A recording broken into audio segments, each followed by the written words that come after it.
Assalamualaikum warahmatullahi wabarakatuh. Jumpa lagi dengan saya. Di video kali ini kita akan membahas himpunan. Oke, yang pertama adalah untuk pengertian himpunan. Tentu kalian sering melihat di dunia ini ada pengelompokan, kelompok-kelompok ataupun grup-grup ya. Misal itu ada kelompok ikan laut atau hewan di laut, kemudian ada kelompok angka, ada lagi alat-alat musik, ataupun organisasi rahasia seperti itu.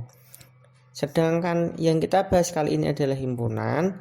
Himpunan adalah kumpulan benda atau objek yang anggotanya dapat didefinisikan atau ditentukan dengan jelas. Oke ya. Jadi kalau himpunan nanti harus dapat didefinisikan atau ditentukan dengan jelas. Untuk lebih jelas, perhatikan contoh berikut.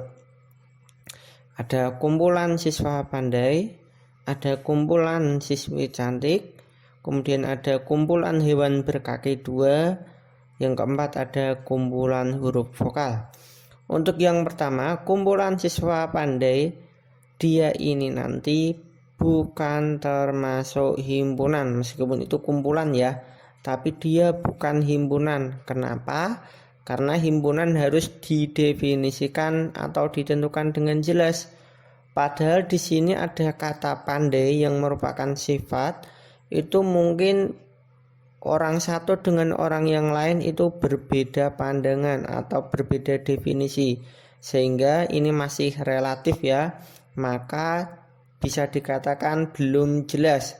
Jadi dia bukan himpunan. Untuk yang kedua, kumpulan siswi cantik berarti himpunan atau bukan? Ya, sip, juga bukan himpunan karena ini juga cantik itu relatif. Oke, untuk yang ketiga, kumpulan hewan berkaki dua himpunan? Ya, kalau yang ini adalah himpunan karena jelas semua hewan berkaki dua. Oke, yang keempat, kumpulan huruf vokal himpunan juga ya. Himpunan huruf vokal itu apa? A, I, U, E, O. Karena itu jelas definisinya. Oke ya. Paham ya pengertian mana himpunan atau cuma kumpulan gitu ya. Oke, next. Sekarang kita akan membahas setelah pengertian hal-hal yang harus kalian perhatikan dulu dalam himpunan. Misalkan A adalah himpunan bilangan asli kurang dari 10, maka himpunan tersebut bisa disajikan itu nanti ada 3 cara. Nah, yang pertama adalah dengan kata atau kalimat. Jadi A sama dengan himpunan bilangan asli kurang dari 10. Itu 10-nya lebih bisa dibuat kata juga nggak apa-apa, 10 gitu ya. Intinya kita mendeskripsikan dengan kata atau kalimat. Oke, yang kedua yaitu dengan mendaftar anggotanya. Jadi anggotanya kita data ya. Maka A sama dengan berarti ya 1, 2 bilangan asli ya, yang kurang dari 10, 3, 4 sampai 9. Jangan lupa untuk himpunan nanti bentuk kurungnya seperti ini. Nah, itu bentuk kurung yang biasa digunakan untuk himpunan, atau kalian mungkin sering menyebutnya kurung kurawal ya. Nah, jadi seperti itu saya perjelas. Kalau yang ini A yang satunya itu kurung biasa. Paham ya? Oke, sip. Yang ketiga ini yang agak sulit nanti dengan notasi pembentuk himpunan. Nah, ini perlu diperhatikan benar ya caranya ya. Perhatikan, misalkan A adalah himpunan bilangan asli kurang dari 10, maka langkah pertama kita tulis A sama dengan buka kurung kurawal. Di sini saya tulis X. Kalau kalian milih selain X boleh ya. Misal A kecil tapi jangan A besar juga. Nanti sama berarti. Atau C atau apapun, pilih variabel apapun, tapi yang sering digunakan nanti adalah X ya. Kemudian jelaskan X-nya itu gimana maunya ya. Jadi ini nanti kita jelaskan maunya X-nya itu yang gimana. Kita jabarkan di sini nanti. X di mana? Berarti X kurang dari 10. Jadi ini bacanya X di mana X di mana X kurang dari 10 ya. Penjelasan lanjutan dari ini. X yang X-nya kurang dari 10. Lah, kurang dari 10 bisa diperjelas lagi nanti di sini. X-nya itu termasuk bilangan apa gitu ya. Maka kemudian kita kasih koma di sini X. Nah, kalau E seperti ini anggota atau elemen ya bacanya ya. X anggota bilangan asli, tutup kurung kurawal. Oke ya, jadi seperti itu cara menuliskan dalam notasi. Bisa ya.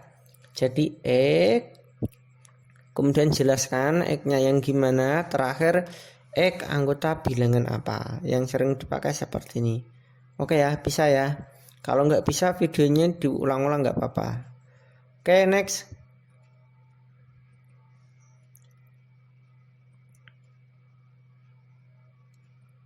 Sekarang kita akan bahas keanggotaan suatu himpunan. Oke, yang pertama catatan simbolnya, itu simbol yang harus kalian perhatikan. Nanti ada yang pertama anggota atau elemen tadi udah saya kasih di sebelumnya, yaitu seperti E seperti ini. Oke, lanjut bukan anggota. Kalau bukan anggota, E-nya dicoret ya. E-nya itu dicoret. Terakhir ada banyak anggota disimbolkan N kecil. Secara umum N dalam matematika biasanya banyak biasanya ya. Oke, itu catatan simbol yang harus kalian ingat. Sekarang perhatikan ini. Misalkan himpunan A sama dengan isinya yaitu anggotanya 1, 3, 6, 7, 10. Maka 1 berarti anggota A. Oke ya. Kan 1 ada di anggota A itu. Sekarang kalau saya tanya 7, berarti anggota A enggak? Anggota, maka kita simbolkan juga seperti E itu. 7 juga anggota A. Lanjut 4 anggota A bukan? Oh, jawabannya bukan karena tidak ada di situ ya, 4-nya ya. Oh, jadi 4 bukan anggota A atau bukan elemen dari A. Kemudian banyaknya anggota A ada berapa itu? Kita hitung aja banyaknya 1, 2, 3, 4, 5. Jadi banyaknya anggota A atau N dalam kurung A itu maksudnya berarti banyaknya anggota A sama dengan 5. Oke ya, paham ya? Yang perlu kalian catat di sini adalah jika ada anggota yang sama di dalam himpunan, maka ditulis sekali. Jadi dalam himpunan jika ada yang double itu ditulis sekali. Ibaratnya itu kalau kalian menjawab dalam bentuk himpunan ayam, kucing, kelihatannya jawabnya banyak tapi cuma diulang-ulang. Maka sebenarnya jawaban kalian cuma 2, yaitu ayam dan kucing. Seperti itu ya maksudnya. Oke, contoh. P adalah himpunan huruf penyusun kata madrasah. Jadi himpunannya nanti adalah kata-kata huruf yang bisa menyusun kata madrasah. Maka anggota P berarti gimana? Berarti ya M, A, D, R. Itu A-nya ada lagi, berarti nggak perlu ya. Karena di sini A-nya double, maka langsung lanjut ke S ya. A double lagi, maka nggak usah ditulis, berarti lanjut ke H. Jadi himpunan penyusunnya adalah M, A, D, R, S, H. Sudah nggak ada yang double ya ini ya. Oh, berarti banyaknya anggota himpunan itu ada 6. Oke ya, paham ya? Paham, bukan kok 1, 2, 3, 4, 5, 6, 7, 8. Bukan 8 kalau himpunan ya. Ini dalam konteks himpunan loh ya. Maka nanti jawabannya N dari P adalah 6. Sip, saya yakin paham. Selanjutnya kita akan bahas jenis-jenis himpunan. Jenis himpunan nanti secara umum ada 2. Yang pertama himpunan berhingga. Yang kedua nanti himpunan tak berhingga. Untuk himpunan berhingga adalah himpunan yang banyak anggotanya bisa dihitung ya, atau dapat dihitung. Jadi anggotanya tahu, oh anggotanya itu ada 100. himpunan itu anggotanya ada 10, ada 1 juta, dan seterusnya. Sedangkan himpunan tak berhingga adalah himpunan yang banyak anggotanya, nanti berarti tidak dapat dihitung. Oke, sebagai contoh, A itu bilangan ganjil kurang dari 50. Jadi A himpunan bilangan ganjil yang kurang dari 50. Berarti kalau kita tulis anggotaannya, berarti ya 1, 3, 5, 7 dan seterusnya sampai 49. Dan kalau kalian melihat titik-titik seperti ini, berarti maksudnya dan seterusnya ya. Jadi nggak perlu kalian menulis bilangan ganjil yang kurang dari 50. Tidak perlu kalian tulis 1, 3, 5, 7, 9, 11 sampai 49 ditulis semua. Nggak perlu, cukup kasih titik-titik ini maksudnya dan seterusnya. Oke ya. Sip. Maka banyaknya anggota A berarti berapa? Ayo, bisa hitung nggak? Maka ini bisa dihitung, tinggal hitung aja. Kalau 1 sampai 10 pasti bilangan ganjilnya ada 5, ya kan? Berarti kalau sampai 50 ya berarti tinggal 5 kali 5. Maka jawabannya banyaknya anggota A adalah 25. Oke, untuk contoh himpunan tak berhingga sekarang. B adalah semua bilangan ganjil. Nah, kalau ditanya banyaknya anggota B berapa? Nah, kan berarti B menuliskannya seperti itu. 1, 3, 5, 7 dan seterusnya. Berarti banyaknya anggota B, ada yang bisa hitung? Berapa? Enggak ada. Nah, ini kalau kita hitung akan tambah terus. Pasti ada bilangan ganjil selanjutnya, iya kan? Maka di sini kita menganggapnya atau menghitungnya itu sebagai tak berhingga ya. Sakemenge ibaratnya ya. Maka kita simbolkan seperti ini kalau tak berhingga. Jadi kalau ada simbol 8 seperti tidur atau berbaring seperti itu, maksudnya adalah tak hingga atau tak berhingga. Oke, paham ya? Himpunan berhingga dan himpunan tak berhingga. Nah, nanti di dalam himpunan berhingga itu ada lagi himpunan-himpunan unik. Nah, yang pertama adalah ada himpunan 0. Himpunan 0 adalah himpunan yang anggotanya cuma 1, yaitu 0. Jadi kalau ada himpunan isinya cuma 1, cuma 0 itu sendiri, maka kita sebut himpunan 0. Nah, kalau ada anggotanya cuma 1, apa kita menyebut himpunan 1? Nah, kalau itu bukan lagi keunikan nanti. Nah, yang diunik di sini adalah angka 0, bukan 1 ya. Maka yang kita bahas di sini adalah himpunan 0. Oke ya. Oke. Jadi misalkan n himpunan bilangan cacah kurang dari 1. Bilangan cacah kan dimulai dari 0. Bilangan cacah yang kurang dari 1 ya cuma 0 kan, berarti di sini n-nya berarti anggotanya cuma 0. Maka n di sini disebut himpunan 0. Oke ya. Lanjut sekarang ada himpunan kosong. Nah, ini yang sering siswa itu tidak bisa membedakan apa itu 0, apa itu kosong ya.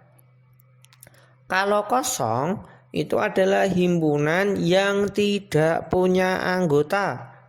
Kalau 0 tadi punya anggota tapi 0, kalau kosong itu tidak punya anggota ya. Dipahami benar-benar ya. Jadi kalau kosong itu sebenarnya bukan 0, cuma kebanyakan orang bilang kosong-kosong. Nah, itu sebenarnya kurang tepat. Harusnya kosong itu enggak ada ya. Kalau 0 ya 0. Oke, sip. Misalkan M himpunan nama hari yang dimulai huruf P. Ada enggak nama hari yang huruf awalnya P? Ada yang nemu? Enggak ada ya. Berarti M itu anggotanya enggak ada atau 0 anggotanya. Jumlah anggotanya yaitu ya, maksudnya banyak anggotanya 0. Sehingga kalau M maka kita tulis seperti itu, himpunan buka kurung kurawal ya, tapi tidak ada isinya. Nah, itu maksudnya himpunan kosong, atau sering dituliskan seperti ini, kosong. M berarti sama dengan 0 dicoret. Nah, itu maksudnya juga himpunan kosong. Oke ya. Jadi kalau ada seperti ini himpunan kosong. Kalau ini 0. Paham ya? Paham. Sip.